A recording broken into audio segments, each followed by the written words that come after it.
السلام علیکم ورحمۃ اللہ وبرکاتہ۔ برادران اسلام، اللہم صلی علی سیدنا محمد وعلی آل سیدنا محمد کما تحب و ترضاہ لہ وبعدد کل شیء معلوم لک۔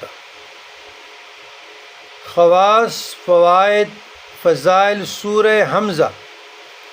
ویل لکل ہمزۃ لمزۃ الذی جمع مالا وعددہ۔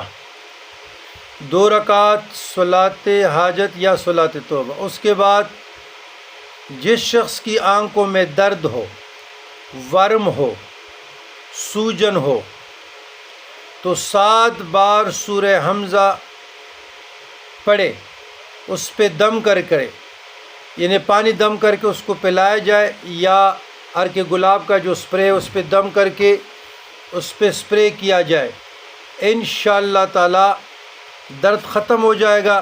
یا دوا میں ملا کر آنکھوں میں لگائے، آپ کا ڈراپ ہے اس میں چند قطرے پانی کے ڈالے، اس کو دم کر کے جلد شفا پائے۔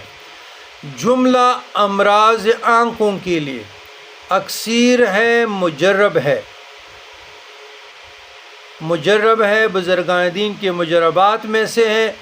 اگر آپ سورہ حمزہ پڑھتے رہیں، آنکھوں کو دم کرتے رہیں، کبھی آپ کی آنکھوں کی نظر کم نہیں ہوگی، درد نہیں ہوگی، سفید موتیا اور وہ کالا موتیا کبھی بھی نہیں آئے گا، اور مرتے دم تک آپ سلامت رہیں گے، تندرست رہیں گے۔ اس صورت کی برکت سے، رحمت سے اللہ کی رحمت کا نزول ہوگا، اللہ کی برکت ہوگی اور شفا کاملہ۔ یہ بزرگان دین کے مجربات میں سے۔ ربنا ظلمنا انفسنا وان لم تغفر لنا وترحمنا لنکونن من الخاسرین۔